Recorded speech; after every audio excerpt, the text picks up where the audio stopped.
Denice Show.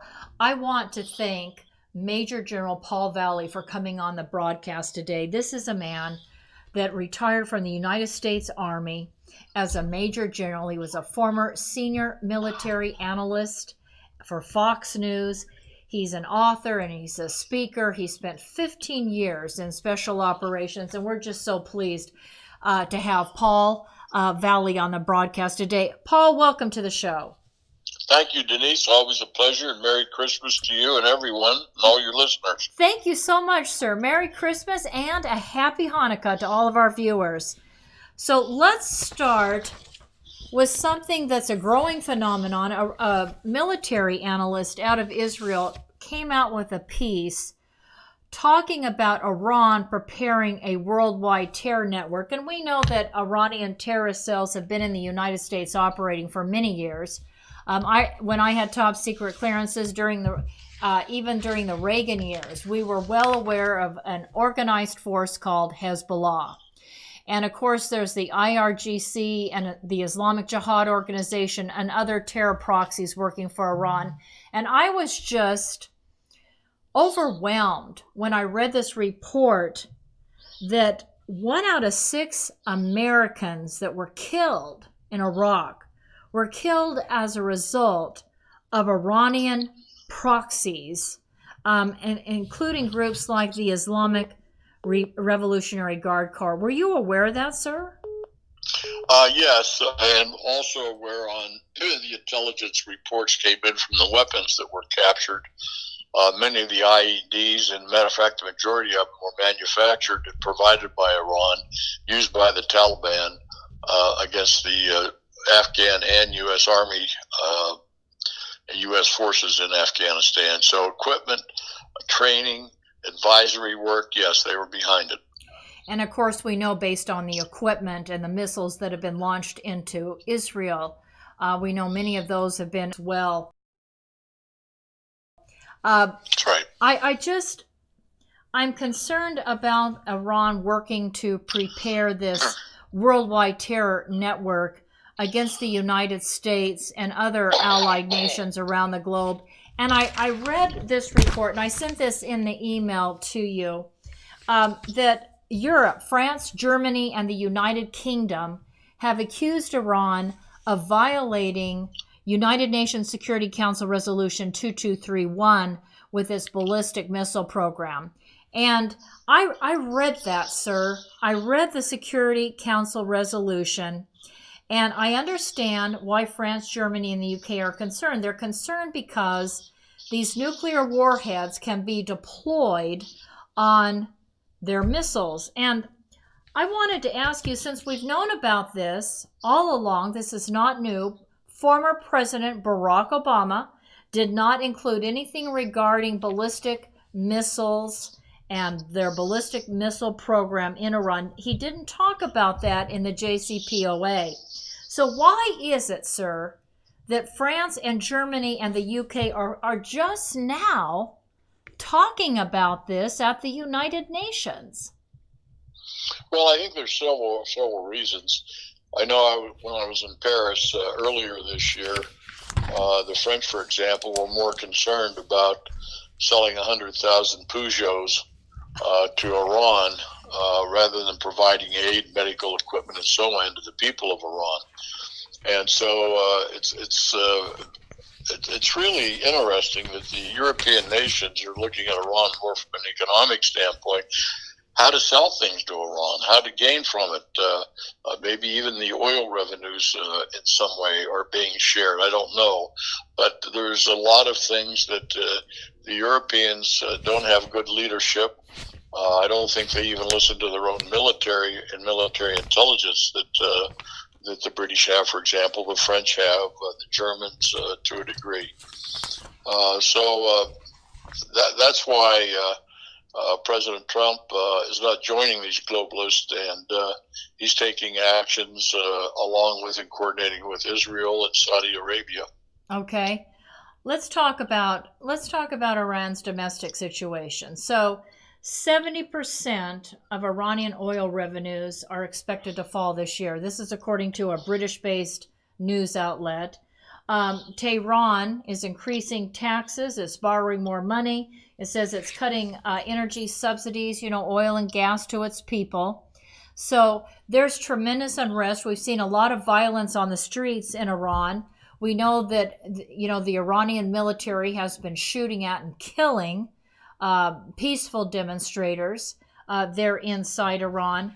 I wanted to ask you, there are Middle East experts that are saying, if President Trump will just keep the economic sanctions on Iran, in fact, according to this one particular author, double down. In other words, increase economic sanctions and tighten them further, that eventually the Iranian regime will fail. Your thoughts on that, sir? Well, of course, they've had an effect, the sanctions on Iran and Iran's economy and the restriction of oil flow and so on. Iranians are very smart. They basically started sending their crude down across the Arabian Sea there into Oman and bypassing the normal routes for oil. Mm-hmm. And so they're very clever and they're very smart. One of the objectives of Iran, of course, is to take the oil fields in northeast Saudi Arabia, and they do have a plan to do that. But it's more than sanctions. We have to show that we're supporting the Iranian people, and that's why I'm working very closely with inside Iran and outside in Europe and here, that we can show support for the Iranian people. That's one of the biggest things that President Trump can do, show strong support of the Iranian people and have that broadcast in there so that they know it. Along with the sanctions, and working with Israel, of course, to offset any moves that Iran. Make through Syria, of course, over into Beirut, which is having problems itself. Israel is certainly the frontline state there in the region that's continually tackling Iranian proxy networks that are attacking Israel through Palestinian groups. I want to back up to something that you just said that I thought was terribly important. One of the things you just mentioned was Iran is hoping to take over, did you say, eastern Saudi Arabian oil fields? Did I hear that correctly, sir?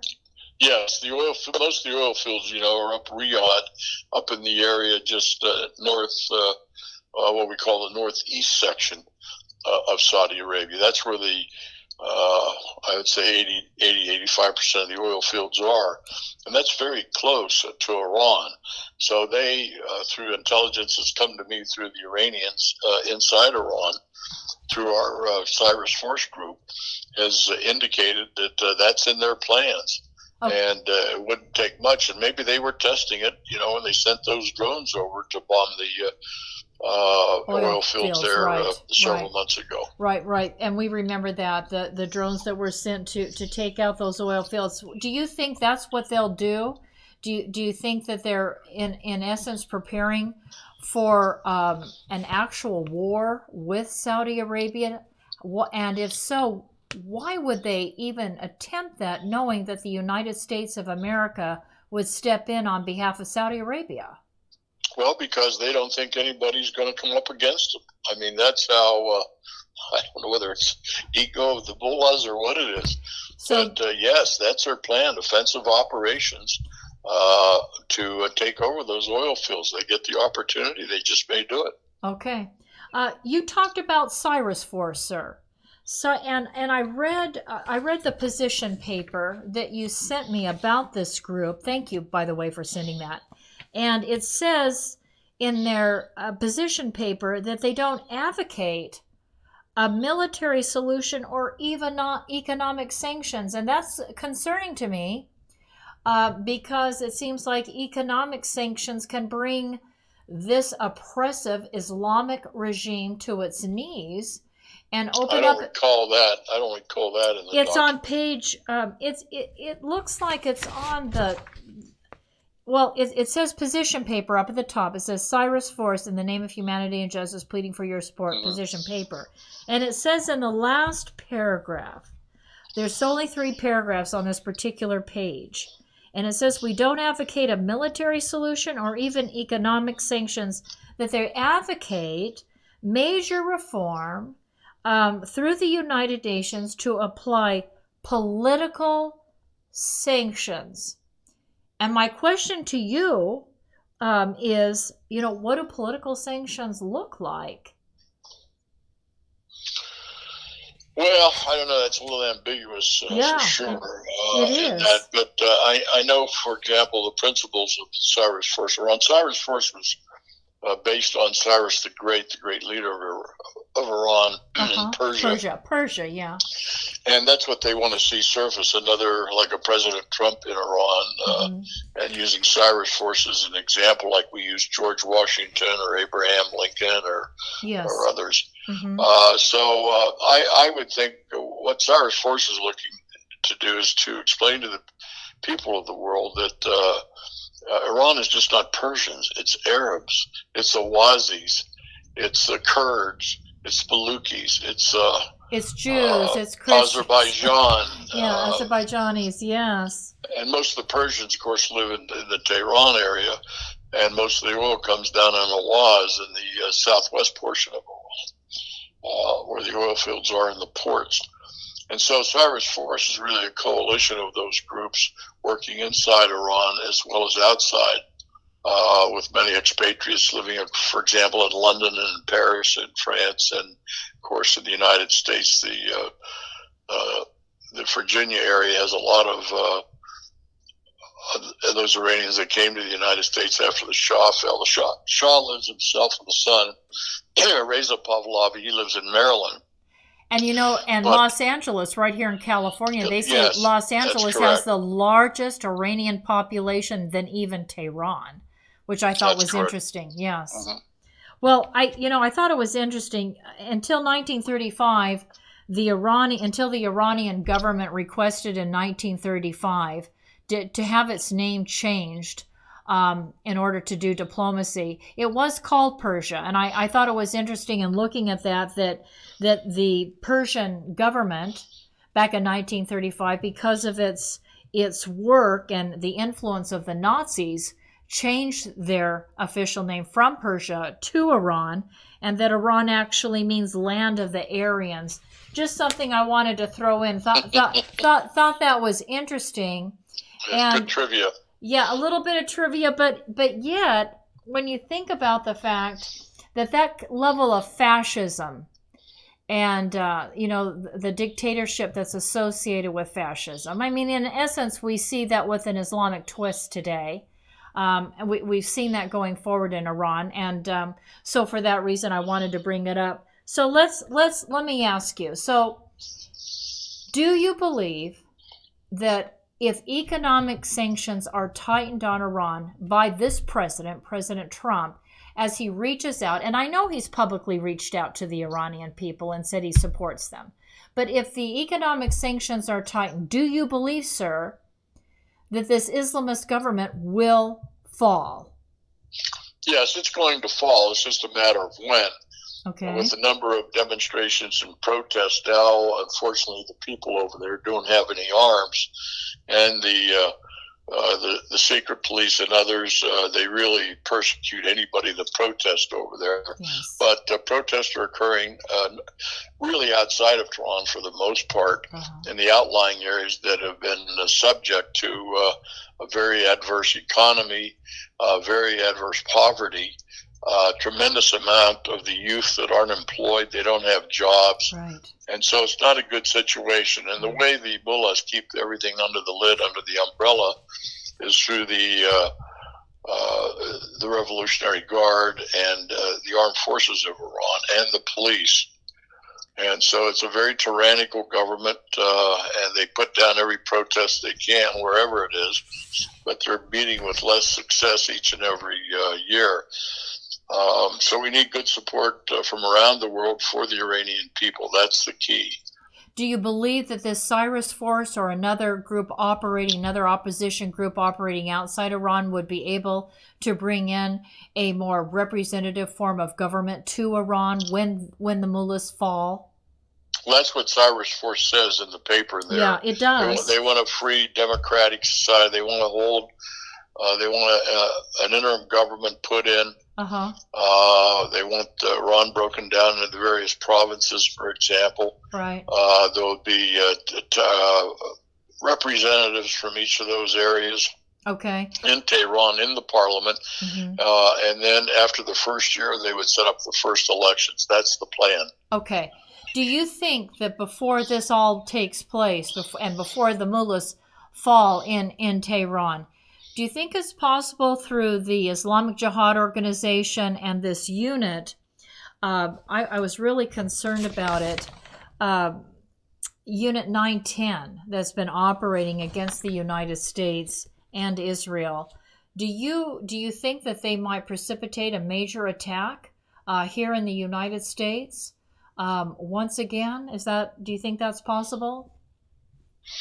Well, of course, it's always possible, to insert people across our borders. Right. We know there's plenty of there is groups within the United States now that do support the mullahs, and they are in Los Angeles, by the way. They're very supportive of the mullahs. It's even rumored that one of the Mullah Khomeini's son bought some property in Los Angeles, and that even the mullahs are moving their money out of Iran into U.S. banks. So there's a lot going on behind the scenes that there is a lot of juxtapositions. There's movement to form even an alternative government. They even said General Soleimani, head of the IRGC, the famous Charles Soleimani, probably could take over the government if there was a military takeover. So a lot of those things are floating over there. And then you've got the Mujahideen al-Khalq, the MEK, which are probably the best organized group outside of Iran, and they function in a city north of Paris, and then they're very active with their office in Washington, D.C. Okay. All right, sir. Well, deeply concerned about it and wanted to get your take on it. So it sounds like that at any point in time, there could be another major terrorist attack by Iran, and in the meantime, through these demonstrations, I guess our final thought should be with the audience today to encourage President Trump to really stand with the demonstrators in order to bring this current government inside Iran down. And I guess that's the conclusion, really, of what we're saying here today, is to encourage the president to reach out and support those demonstrators in order to bring an end to Iran's buildup of their terrorist network. Major General Paul Vallely, thank you so much for coming on the broadcast today. We so appreciate you and all your insight. Thank you, Denice, and have a very happy holiday season, and we'll talk to you whenever you can schedule another interview. Be happy to do it. Thank you, sir. I so appreciate that. God bless you. Thank you. Thank you. Good night. Bye-bye. Bye-bye. Ladies and gentlemen, we're going to go to our Frugati's commercial, and I'll be right back with you. I want to tell you about a place I love to go, Frugati's Italian Restaurant. Very few locations here provide seating outside in front of a fabulous water fountain with an atmosphere that is reminiscent to me of eating outdoors in Venice. This is real Italian food by real Italians. And what makes it even more so is owner Ralph Frugoletti, who nearly a quarter century ago brought a wood fire oven from Milan, Italy to make, like his mother, fresh homemade bread and pizzas. Moreover, Frugati's Restaurant offers you not only the very best in Southern Italian cooking, even importing the finest ingredients for authentic Italian food, including a fitness menu. After all, Ralph has represented the United States and Italy, competing in the Master Championship Games. He knows all the right food for good fitness, so check out the menu. After today's broadcast, run over to Frugati's Italian Restaurant and Catering at 600 Coffee Road here in Bakersfield. And after a Friday, Saturday, or Sunday service, stop into Frugati's for a great lunch. I'll see you there, and tell Mr. Ralph Frugoletti that Denice sent you. Salute. Bon appetito. Ladies and gentlemen, welcome back to the Denice Gary Show. I want to talk about Anatase Products, that fabulous forward-leaning manufacturer of hardware that goes into our weapons, that goes into our satellites. anything that operates in the military. Anatase products can handle it. Call Scott Baker at 661 area code 822-6873. 822-6873. Again, Anatase products can handle all of your classified product specs and take care of all your needs for every major defense and aerospace company in the United States of America. Thank you, ladies and gentlemen, for listening to the Denice Scary Show. Have a good night.